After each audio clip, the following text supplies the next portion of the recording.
শ্ৰীমতী বিৰিনা Gowala China মাকাওত অনুষ্ঠিত হোৱা first international যোগাসন চেম্পিয়নশ্বিপত মই অংশগ্ৰহণ কৰিছিলোঁ। তাত মই ট্ৰেডিশ্যনেল সাব জুনিয়ৰ শাখাত প্ৰথম স্থান দখল কৰি চেম্পিয়নত সিলেক্ট হ'লোঁ। আৰ্টিষ্টিক পেয়াৰত মই ছেকেণ্ড পাবলৈ সক্ষম হ'লোঁ আৰু ৰিডিমিক পেয়াৰত থাৰ্ড হ'বলৈ সক্ষম হৈছোঁ। চেম্পিয়নত মই ছেকেণ্ড ৰানাৰ আপ হ'বলৈ সক্ষম হৈছোঁ। ক্লাছ 3 পা। মা দেউতা আৰু য়োগা শিকোৱা ছাৰে। জিন্তু বুঢ়াগোহাঁই।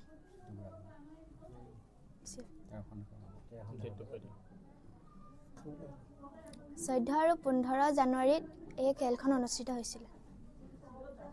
মই বিনাৰ দেউতাক হিচাপে আজি এই সফলতাত গৌৰৱ অনুভৱ কৰিছোঁ আৰু মই কিবা এটা কৰিছোঁ বুলি ভবা নাই।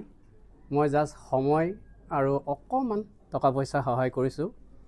বাকী বিনাৰ প্ৰশিক্ষক আছে আৰু বিনাৰ একক প্ৰচেষ্টাত হয়তো এই সফলতা আহিছে বুলি মই ভাবোঁ। আৰু ল'ৰা ছোৱালীৰ সফলতাত মাক বাপেকৰ অনুভৱ হয়তো জুখিব নোৱাৰি। তথাপি মই ইয়াত প্ৰথম কৃতিত্ব দিম আমাৰ য়োগা গুৰু অৰ্থাৎ বিনাৰ প্ৰশিক্ষক জিন্তু বুঢ়াগোহাঁই আৰু আটাইতকৈ মই বেছিকৈ কৃতিত্ব দিম আমাৰ ডিভাইন য়োগা চেণ্টাৰৰ এডভাইচাৰ ৰাজমণি মালাকাৰ আৰু প্ৰতীক্ষা হাজৰিকাক। তেখেতসকলৰ বলিষ্ঠ নেতৃত্বত হয়তো চাইনা নিচিনা জেগাত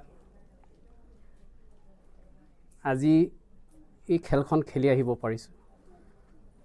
সমস্যা আছে, আউট অফ কাউণ্ট্ৰি যদি যাব লগা হয় ভাষাৰ প্ৰব্লেম আছে, হয় ইংলিছ বুজি পায় নহয় হিন্দী বুজি পায়।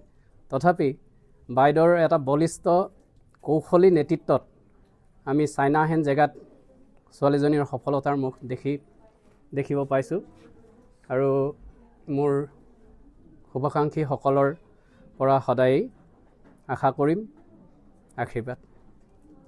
সিমানেই। মই জিন্তু বুঢ়াগোহাঁই, মোৰ তত্বাৱধানতে বিৰিনা গোৱালা আৰু এগৰাকী সহপাঠী গৈছিলে আৰাধ্যা সৃষ্টি মালাকাৰ। তেওঁলোক দুয়োগৰাকীয়ে গুজৰাটত যি নেশ্যনেল পৰ্যায়ৰ কম্পিটিশ্যন হৈছিলে তাত ছিলেকশ্যন হৈ পিনি চাইনাৰ মাকাওত যি ফাৰ্ষ্ট ইণ্টাৰনেশ্যনেল যোগাসন চেম্পিয়নশ্বিপ হৈছিলে তাত অংশগ্ৰহণ কৰিবলৈ সুবিধা পাইছিলে আৰু তাত অংশগ্ৰহণ কৰি আমাৰ অসমৰ লগতে ভাৰতবৰ্ষলৈকে যি সুনাম কঢ়িয়াই আনিছে তাত মই নথৈ আনন্দিত হৈছোঁ।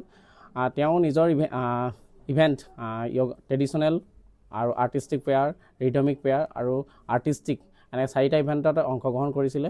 তাৰে 3টা ইভেণ্টতে মেডেল বুটলিবলৈ সক্ষম হৈছে। ট্ৰেডিশ্যনেলত তেওঁ নিজৰ যি চাব জুনিয়ৰ গাৰ্লছ 12 to 15 বয়সৰ ভিত্তিত হৈছিলে তাত তেওঁ ফাৰ্ষ্ট পাবলৈ সক্ষম হৈছিলে।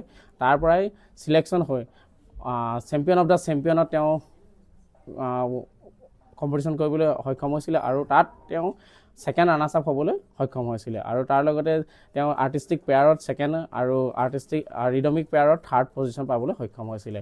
মই ভাবোঁ এই যি আমি অকণমান সহায় কৰিছোঁ এই সহায়ৰ লগতে অভিভাৱিকাসকলকো মই ধন্যবাদ কৰিছোঁ যাতে তেওঁ যি আৰ্থিক অৱস্থা সেই অৱস্থা যে কেনেকৈ নি পিনি চাইনাহেন দেশত এখন খেল খেলাবলৈ সক্ষম হৈছে আৰু ইয়াৰ পৰাই তেওঁলোককো ধন্যবাদ দিছোঁ যাতে তাইক আৰু আগলৈ এনেকুৱা যিবিলাক খেল ধেমালি হয় সেইবিলাকত আগুৱাই নিবলৈ যেন সক্ষম হয়।